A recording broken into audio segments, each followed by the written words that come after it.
Very well.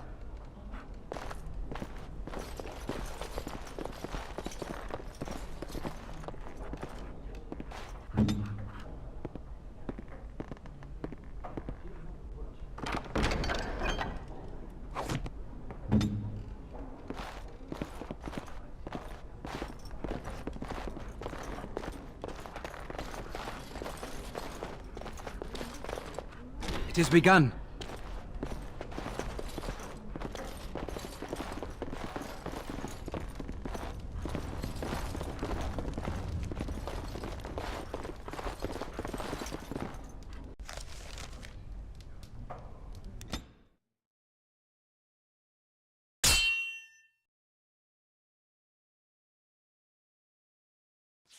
I was hoping I'd find you. I heard about the Pearl.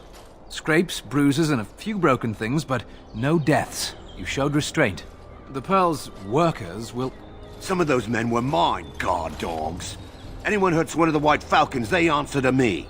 I see. Don't bother sparing these louts. Things are about to get messy.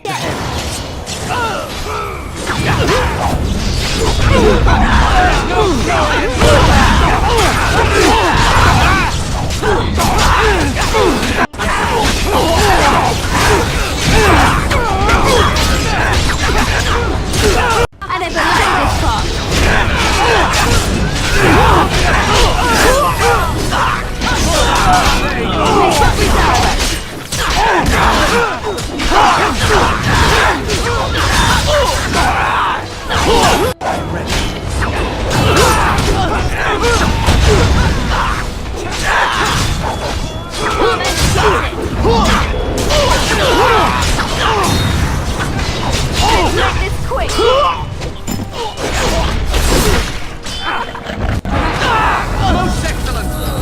And people actually voluntarily attack you.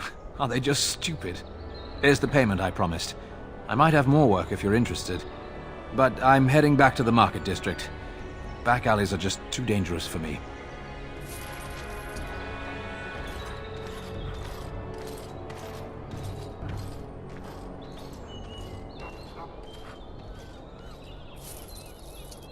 Very well.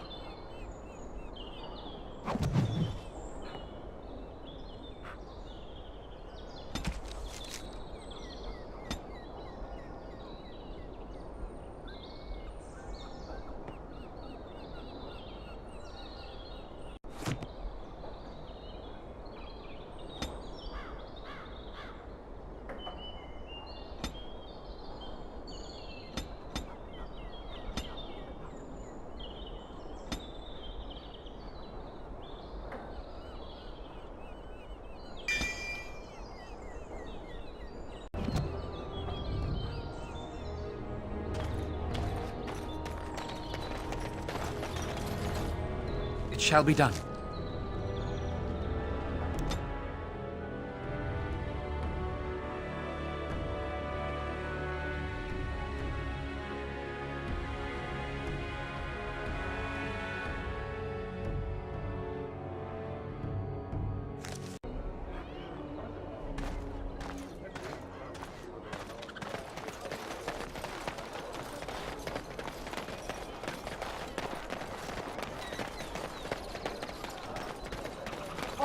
Men are the work of our Maker's hand, from the lowest slave to the highest king.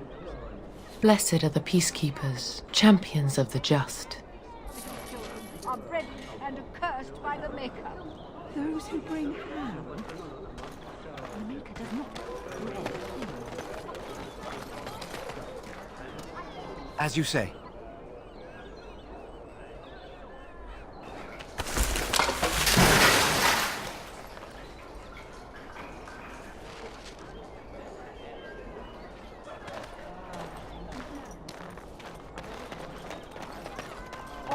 Men are the work of our Maker's hand, from the lowest...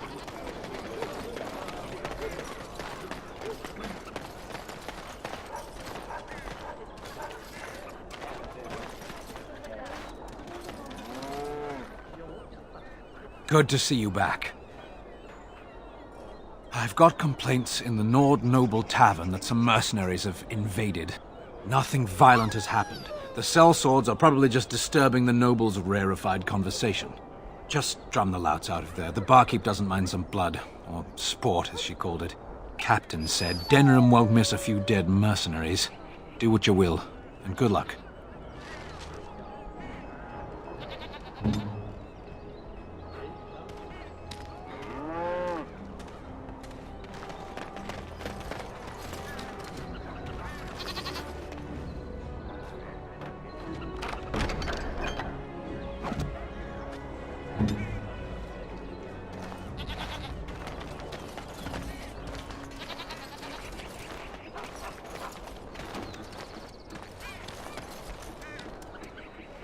You're back. You need something? Oh, yes.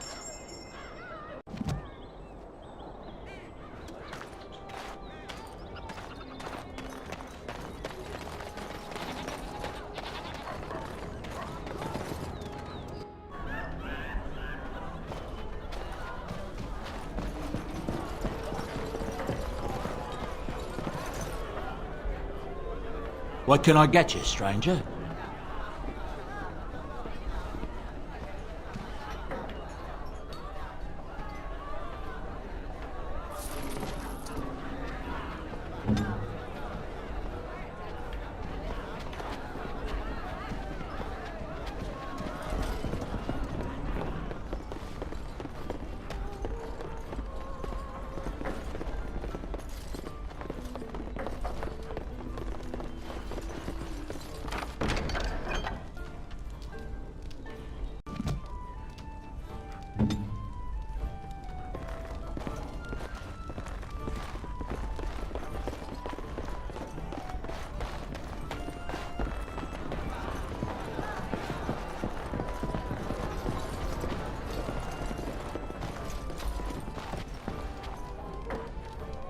What are you looking at?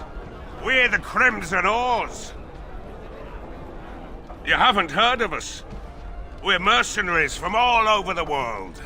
We have won many battles, and tonight we drink before the next. We happen to like the ale better here, the wine too.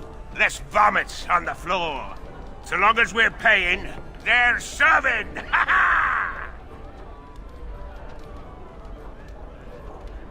Ha ha! You may have a point. Barwoman, you and your women are too old and shriveled. Too many damn clothes, right, boys? Ha ha ha! Oars, we go to the docks. Let's find us some wenches!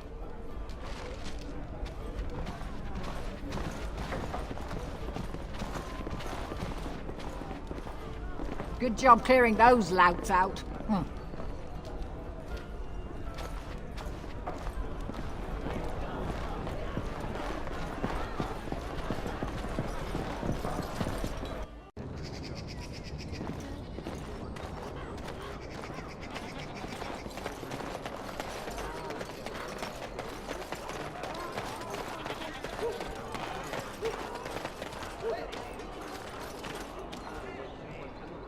Edwina sends her thanks for getting rid of the Crimson Oars.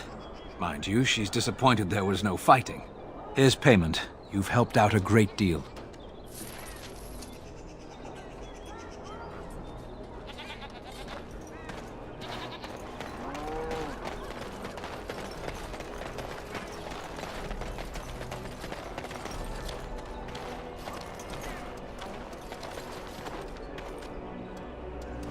Good to see you again.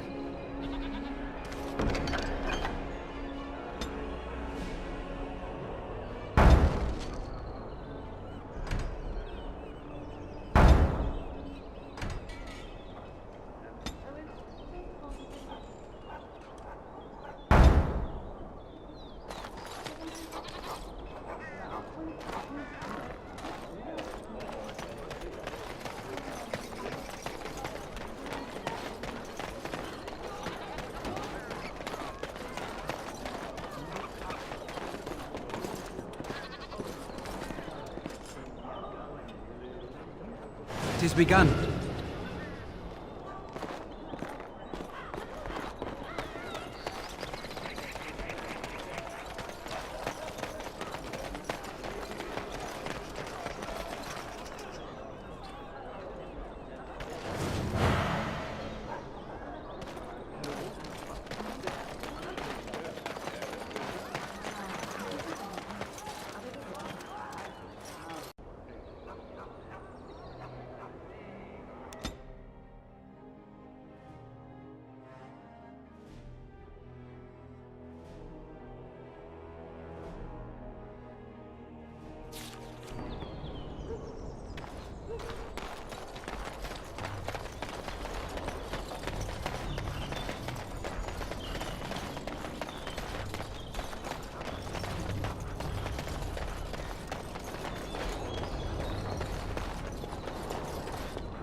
shall be done.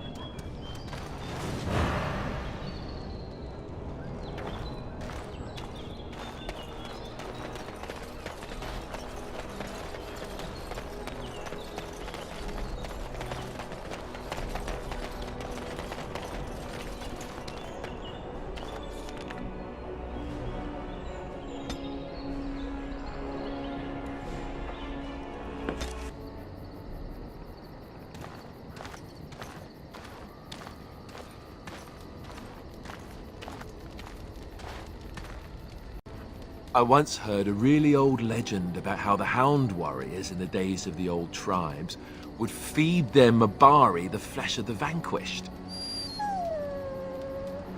Well, that's what I heard anyway. It would sometimes be human flesh. Oh, like you can tell the difference. For all you know, maybe you've already been fed something. Someone.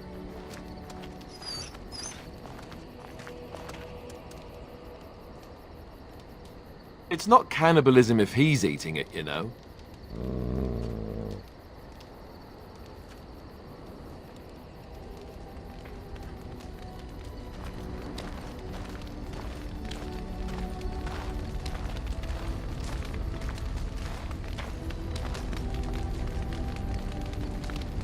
Something on your mind?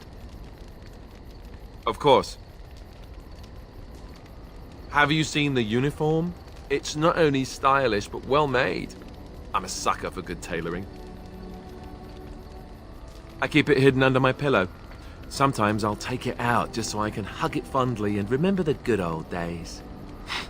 Brings a tear to the eyes, you know. You don't really want to know about my being a Templar, do you? It's really quite boring. I suppose there's no harm in it then.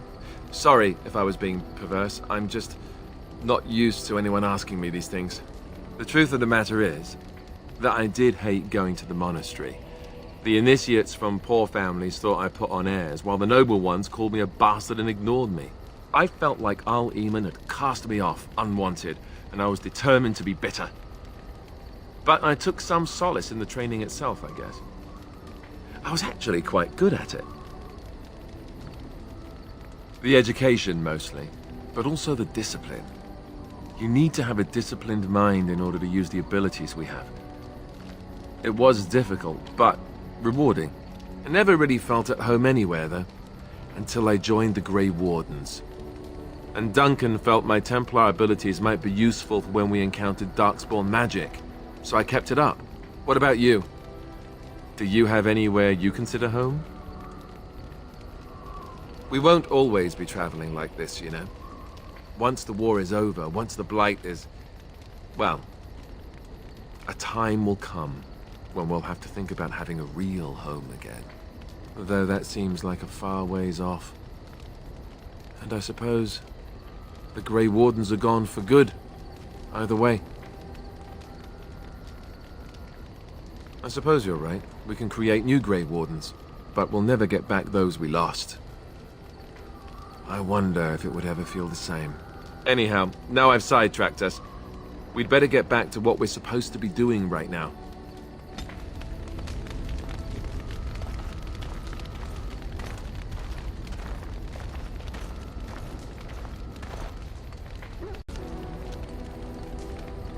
Unexpected. Thank you. You have my thanks. Unexpected. Thank you.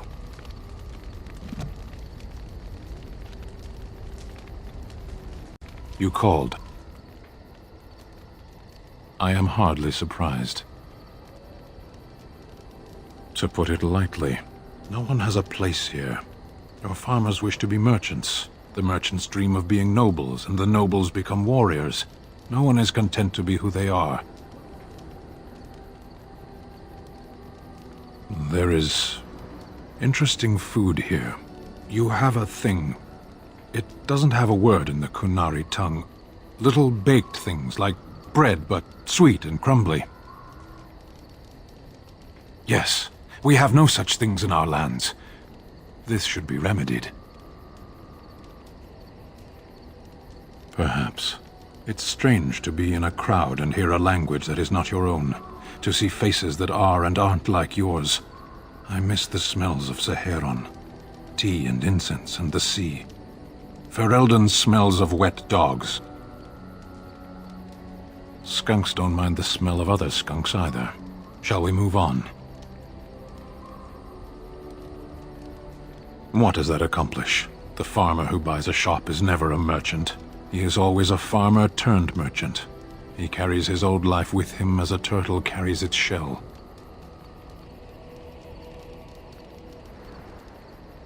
Happiness is fragile. Nothing can be built upon it that will last. Only duty endures. You can learn to find it in doing your duty, in serving your people. There is no need to search for it. Shall we move on? As you wish.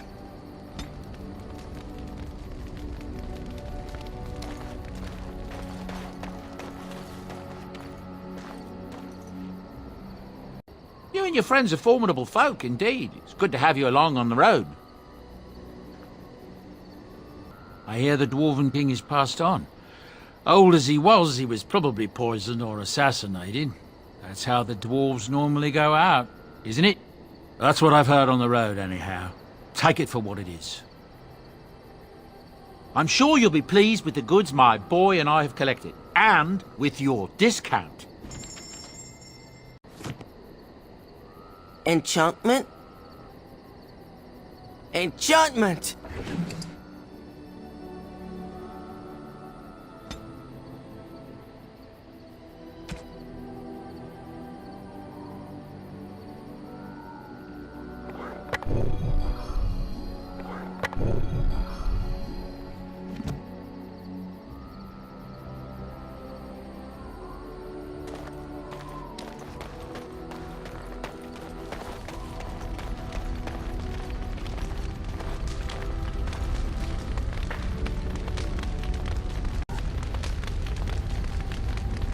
Interesting.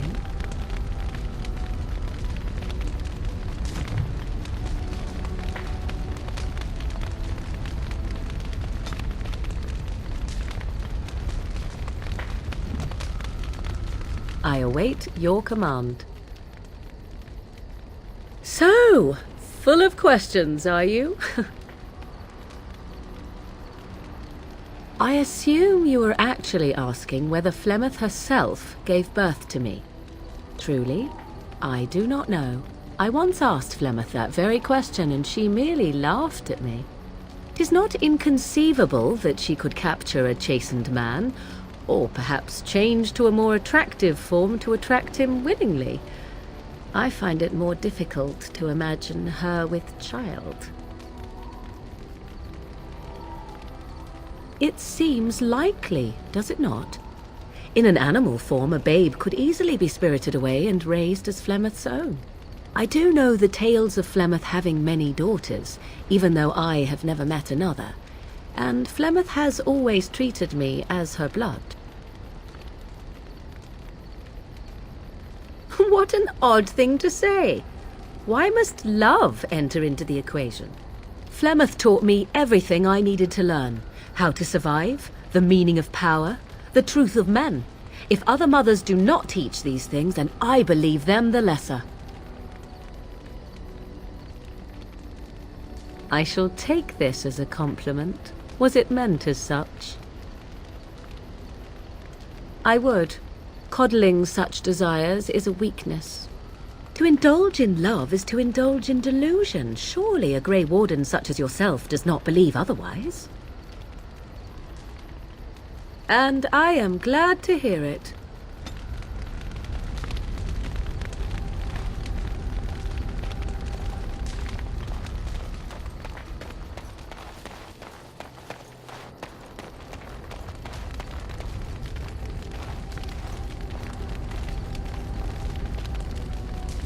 The stars are out. It comforts me to know that the stars will remain untouched by the blight. That whatever happens down here, they will shine eternally, their light undimmed. There is a story about that cluster of stars over there. Do you know it? Elindra and her soldier? A long time ago, there lived a fair maiden called Elindra. She had many suitors, but spurned them all, for she did not love them. One day, Elindra was sitting by her window in her father's castle, singing and dreaming, when her lovely voice caught the attention of a young soldier. Entranced by her song, the soldier drew near to Elindra's window. As their eyes met, he fell in love with her, and she with him. When Elindra told her father about the man she had chosen, he was furious, for Elindra was high-born, but her love nothing more than a common soldier. To keep them apart, he had Elindra imprisoned in the highest tower of his castle, and sent her soldier to the wars. Alas, not a month had passed before news of the soldier's death reached Elindra. Alone in her tower, Elindra wept for her love, and beseeched the gods to deliver her from this cruel world. So earnest was her plea, that the gods themselves were moved.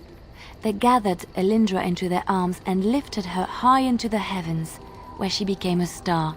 The gods also raised up the soul of Elindra's soldier love, and there he dwells, across the horizon from her. The band of stars between them is a river of Elindra's tears, cried for her lost love. They say that when Elindra has cried enough, she will be able to cross the river to be reunited with her soldier.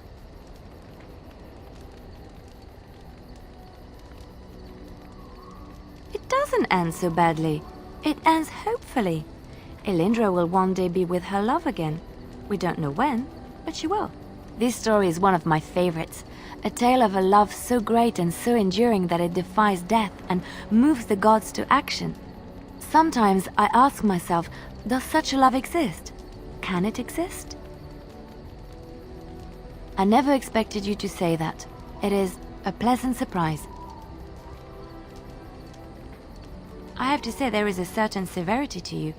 Finding a person behind that all is nice. Maybe you should let your softer side show more often. Sometimes following your heart, not your head, leads you to remarkable places.